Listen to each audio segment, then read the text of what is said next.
எல்லோருக்கும் வணக்கம். நான் தான் இந்த பழனிசாமி. வெற்றி பெற்ற எல்லாருக்கும் வாழ்த்துக்கள். வெற்றி பெற இருக்க போகிற எல்லாருக்கும் அட்வான்ஸ் வாழ்த்துக்கள்.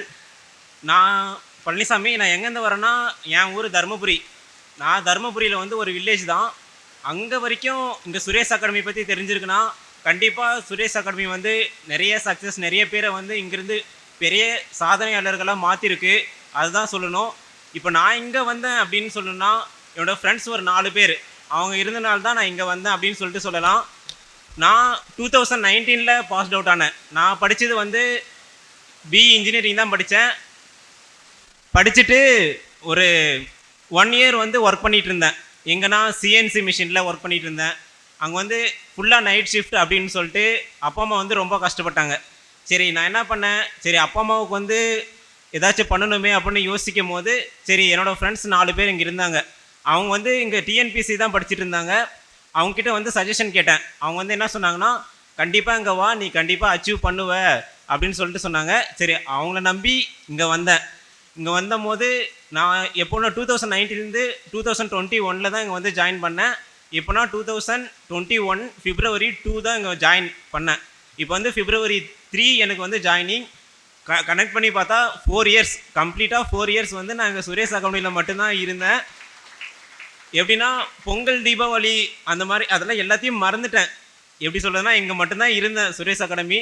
ஒரு 2 இயர்ஸ் வந்து எப்படி படித்தேன்னா, நான் தெரிஞ்சுக்கிட்டதை விட மற்றவங்களுக்கு சொல்லி கொடுக்கணுமே அப்படின்னு சொல்லிட்டு தெரிஞ்சுக்கிட்டு தான் ரொம்ப அதிகம். அதுதான் எனக்கு எக்ஸாம்லேயும் ரொம்ப யூஸ்ஃபுல்லாக இருந்துச்சு.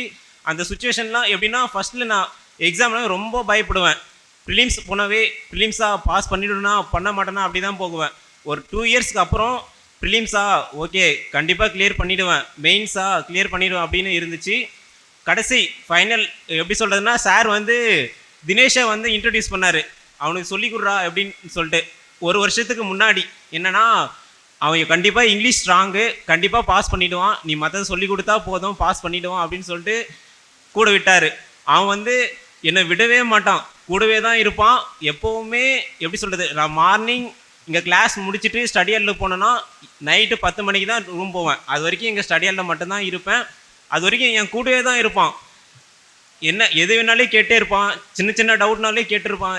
எனக்கு எப்படின்னா சொல்லிட்டுனா, சரி நான் வந்து சொல்லிக் கொடுக்குறது ஏன் நான் ரொம்ப சொல்லிக் கொடுத்தேன்னா, எனக்கு சொல்லிக் கொடுக்குறத விட மற்றவங்களுக்கு சொல்லிக் கொடுத்து தெரிஞ்சுக்கிறதுனால எனக்கு ரொம்ப யூஸ்ஃபுல்லாக இருந்துச்சு. அதனால் சொல்லிக் கொடுத்தேன். இப்போ வந்து நான் எப்படி சொல்கிறேன்னா, ஆர்ஆர்பி பிஓவில் வந்து ரிசர்வ் லிஸ்ட்டில் இருக்கேன். ஆர்ஆர்பி கிளர்க்கில் வந்து கிளியர் பண்ணியிருக்கேன். நான் வந்து இந்த 3 வருஷம் 2 வருஷம் வந்து நானாக படித்தேன். கடைசி ஒரு வருஷம் இங்கே ஸ்டடியல் படித்து கிளியர் பண்ணல. அப்போ வந்து சாராக வந்து என்கிட்ட பேசுவார். நான் வந்து எல்லாருக்கிட்டையும் போயிட்டு சோஷியலாக யாருக்கிட்டையும் பேச மாட்டேன், கொஞ்சம் தயங்குவேன் எல்லாருக்கிட்டையும் பேசுகிறதுக்கு. ஆனால் ராஜா சார் வந்து அவராக வந்து என்கிட்ட பேசுவார். போயிருச்சா விட்டுரு, அது கண்டிப்பாக உனக்கு அடுத்த வருஷம் சக்ஸஸ் வரும், அதை பற்றி ஃபீல் பண்ணாத அப்படின்னு சொல்லிட்டு இந்த கடைசி 1 இயர் வந்து நான் ராஜா சார் கூட தான் இருந்தேன். இங்கே இன்ஸ்டியூட்டில் இருந்தேன்னு சொல்கிறத விட சார் கூட இருந்தது தான் அதிகமாக இருந்தேன். இப்போ வந்து எல்லாருக்கும் நம்ம வந்து டெய்லி கிளாஸ் போகிறோம், கிளாஸில் டெஸ்ட் வைக்கிறாங்க, அது மட்டும் தான் நமக்கு தெரியும். அதுக்கு பின்னாடி எவ்வளோ பெரிய ஒர்க் சார் பண்ணுறாருன்னு சொல்லிட்டு யாருக்குமே தெரியாது.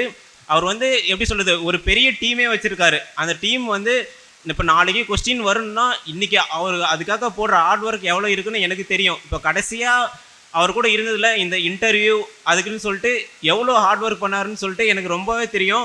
அவர் வந்து வீட்டை பற்றி யோசிப்பாரா இல்லையா அதெல்லாம் எனக்கு தெரியவே தெரியாது. அவர் கூட இருப்பேன், என்னடா இது இப்படி ஒரு மனுஷனா அப்படின்னு சொல்லிட்டு யோசிக்கிற அளவு சார் வந்து ரொம்ப எல்லாருக்கும் பார்த்து ஹெல்ப் பண்ணுவார். ஒவ்வொருத்தரும் அவங்களுக்கு கஷ்டத்தை எல்லாத்தையும் சொல்லும் போது இவங்களுக்கு இது பண்ணலாம் இப்படி பண்ணலாம், அவர் ஒவ்வொருத்தரை பற்றியும் யோசிச்சுப்பார். அவர் வந்து மொத்தமாக சரி ஸ்டூடெண்ட் அப்படின்னு யோசிக்க மாட்டார். இண்டிவிஜுவலாக இவன் இப்படி இருக்கான், இவனுக்கு என்ன பண்ணலாம் அப்படின்னு சொல்லிட்டு ஒவ்வொருத்தராக சஜஷன் கேட்பார். இந்த மாதிரி இருக்காங்க, இப்படி பண்ணலாமா, கரெக்டாக இருக்குமா, அப்படி ஒவ்வொருத்தராக சஜஷன் கேட்டு எப்படியெல்லாம் இம்ப்ரூவ் பண்ணலாம், எப்படிலாம் உங்களை பாஸ் பண்ண வைக்கலாம் அப்படின்னு சொல்லிட்டு அதுக்காக ஓடுற ஒரே ஒரு மனுஷனாக ராஜா சாரை சொல்லலாம். அதே மாதிரி இந்த அகாடமியை உருவாக்குன சுகேஷ் சார் இல்லைன்னா இப்போ இத்தனை அச்சீவர்ஸ் வந்து இங்கே இருக்கவே முடியாது. ஏன்னா அவர் ஆரம்பித்தது ஒரு சோஷியல் இதாக ட்ரஸ்ட்டாக ஆரம்பித்தது தான் இந்த சுரேஷ் அகாடமி. அப்படி ஆரம்பித்து இப்படி சக்ஸஸ் கொடுக்கறதுனால இப்போ ஒவ்வொருத்தராக தெரிஞ்சு இப்போ எனக்கு தெரிஞ்ச 4 பேர் வந்து இங்கே வந்து ஜாயின் பண்ணுறாங்க. அப்படின்னா இப்போ நான் வெற்றி பெற்றதுனால ஜாயின் பண்ணுறாங்க அப்படின்னு சொல்லிட்டு சொன்னால் இந்த மாதிரி ஒவ்வொருத்தராக வந்துகிட்டே இருப்பாங்க. அடுத்தது என்னோட சக்ஸஸ் வந்து என்னோடது மட்டும் கிடையாது, இன்ஸ்டியூட் அப்புறம் என்னோட பேரண்ட்ஸ் முக்கியமாக சொல்லலாம். அப்பா அம்மாவை பற்றி சொல்லணும்னா, அப்பா வந்து ஸ்கூல் பக்கமே போனது கிடையாது. சின்ன வயசில் 5-6 வயசுல இருந்து அவர் விவசாயம் பார்க்க ஆரம்பித்தார். அப்போ இருந்து இன்னும் விவசாயம் பார்த்துட்டு தான் இருக்கார். என் கூட வந்து என் கூட 2 சிஸ்டரையும் படிக்க வச்சு இப்போ மேரேஜ் பண்ணி கொடுத்துருக்காரு. அது வரைக்கும் அவர் ஓடிட்டே தான் இருந்தார். இருந்தாலும் இந்த 4 வருஷம் வந்து நான் அப்பா கிட்டே கேட்கும் போது, கடைசி 3 வருஷம் முடிக்கும் போது ஃபைனல் ரிசல்ட் எஸ்பிஐயில் 1 மார்க்கில் போயிடுச்சு. அப்போ வந்து அப்பா வந்து என்கிட்ட பேசவே இல்லை, 1 டே வந்து பேசவே இல்லை. அப்புறம் வந்து நானும் பேசலை, சரி அப்பா கிட்ட எப்படி ஃபேஸ் பண்ணுறதுன்னு தெரியாமல். அப்புறம் அவராக ஈவினிங் வந்து உனக்கு என்ன வேணும் சொல்லு அப்படின்னாரு.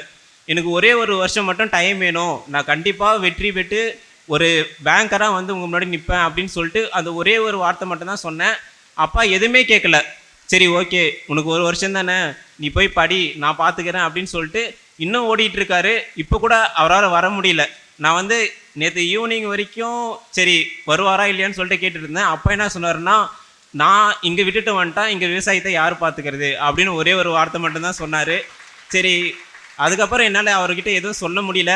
சரி அப்பா நீங்கள் இருங்க, நான் கண்டிப்பாக இன்னொரு அச்சீவ் பண்ணுவேன், அந்த சக்ஸஸ் மீட்டுக்கு நான் உங்களை கூட்ட போகிறேன் அப்படின்னு சொல்லிட்டு நான் மட்டும் வந்திருக்கேன். அம்மாவாலையும் வர முடியல, அம்மாவுக்கு கொஞ்சம் ஹெல்த் இஷ்யூஸ் இருக்குது, அதனால் வர முடியல, அதனால் தனியாக தான் வந்தேன். அது மட்டும் ஃப்யூச்சர் அச்சீவர்ஸ்க்கு என்ன சொல்ல விரும்புகிறேன்னா, கண்டிப்பாக இங்கே வந்து சுரேஷ் அகாடமி வந்து ஒவ்வொருத்தருக்கும் ஒவ்வொன்றும் பார்த்து செஞ்சிட்ருக்காங்க.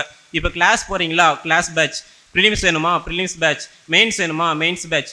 மெயின்ஸ் எல்லாம் எனக்கு தெரியும், எனக்கு வந்து இப்போ எப்படி சொல்கிறதுனா, எனக்கு எப்படி சால்வ் பண்ண ஒரு ட்ரிக் மட்டும் சொன்னால் போதும் அப்படின்னா சூப்பர் பேட்ச்க்கு இருக்குது.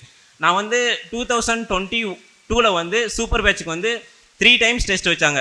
நான் வந்து சூப்பர் பேட்ச் போகணுன்னு சொல்லிட்டு ஒரு இதில் படிச்சுட்டே இருந்தேன். ஃபஸ்ட்டு இதுலேயும் உள்ளே போகலை, செகண்ட் இதுலேயும் உள்ளே போகலை, தேர்டு வச்ச சூப்பர் பேட்ச் டெஸ்ட்டில் தான் உள்ளே போனேன். அப்போ 2022 சூப்பர் பேட்ச், 2023, 2024 3 வருஷமாக சூப்பர் பேட்சில் இருந்தேன். அங்கே இருக்கிறவங்க எல்லாருமே தெரியும். இப்போ எப்படி சொல்கிறது, 3 பேட்ச் வந்து வெளியில் போயிட்டாங்க. அதில் போன வருஷம் போனவங்க தான் இங்கே அகிலன், குணசெல்வராம்னு சொல்லிட்டு 2 பேரும் உட்காந்துட்டு இருக்காங்க. எல்லோரும் ஒன்றா தான் படிச்சுட்டு இருப்போம். ஸ்டடியால் காலையில் வந்தால் கிளாஸ் முடிச்சுட்டு எல்லாருமே உட்காந்து படிச்சுட்டு இருப்போம். மாற்றி என்னென்ன டவுட்ஸ் எல்லாம் கிளியர் பண்ணிப்போம். எப்படி படிக்கலாம், எப்படி இப்போ டெஸ்ட்டில் வந்து மார்க் அதிகமாக எடுத்திருக்காங்கன்னா நீ எப்படி எடுத்த சொல்லி கொடு அப்படின்னு சொல்லிட்டு இங்கே வந்து எப்படி சொல்கிறதுனா, ஸ்டூடெண்ட்ஸ் கிட்ட வந்து பொறாமை இருக்காது. எல்லோரும் வந்து சரி டவுட்ஸா கண்டிப்பாக எல்லோரும் சொல்லி கொடுப்பாங்க, நீயும் பாஸ் ஆகணும் நானும் பாஸ் ஆகணும், அந்த மாதிரி ஒரு எண்ணத்தோடு தான் இங்கே எல்லோரும் படிச்சுட்டு இருப்பாங்க. அந்த மாதிரி இப்போ நீங்கள் வந்து கண்டிப்பாக ஒரு ஃப்யூச்சர் அச்சீவர்ஸாக ஆகணும் அப்படின்னு சொல்லிட்டா கண்டிப்பாக எங்கள் சுரேஷ் அகாடமி கொடுக்குற ஸ்டடியால் எல்லாம் யூஸ் பண்ணுங்கள். அதே மாதிரி டெய்லி லேப் ஃபெசிலிட்டி இருக்குது. மார்னிங் 6 to ஈவினிங் 6 வரைக்கும் லேப் ஃபெசிலிட்டி எல்லாருமே இருக்குது. லேபை யூஸ் பண்ணுங்கள். டெஸ்ட்டு வந்து நான் வந்து எப்படி சொல்கிறதுனா, இங்கே சுரேஷ் அகாடமி மட்டும்தான், வேறு எதையுமே ஃபாலோ பண்ண மாட்டேன். சுரேஷ் அகாடமி கொடுக்குற டெஸ்ட்டு கரெக்ஷன் இது மட்டும்தான், வேறு எதையும் ஃபாலோ பண்ணதில்லை. இதில் மட்டும்தான் சக்ஸஸ் வந்துச்சு. அது மட்டும் இல்லாமல் எல்லா ஸ்டாஃப்ஸ் அண்ட் இன்சார்ஜ் ஒவ்வொரு கிளாஸுக்கும் பார்க்கும்போது அவங்க வந்து நம்மளுக்கு சாதாரணமாக தான் தெரியுவாங்க, சும்மா பார்த்துக்கிறாங்க, டெஸ்ட் வைக்கிறாங்க, கலெக்ட் பண்ணுறாங்கன்னு சொல்லிட்டு. ஆனால் அவங்க வந்து உங்களுக்கு ஒவ்வொரு என்ன தேவை அதெல்லாம் பார்த்து செஞ்சுட்டு இருப்பாங்க. அதே மாதிரி கரெக்ஷன் கொடுக்குற ஸ்டாஃப்ஸ் வந்து இப்போ உங்களுக்கு 1 மணி நேரம் கரெக்ஷன் கொடுக்கணுன்னா அவங்க வந்து கிட்டத்தட்ட அவங்களோட டேயில் ½ டே வந்து அது செலவு பண்ணுவாங்க.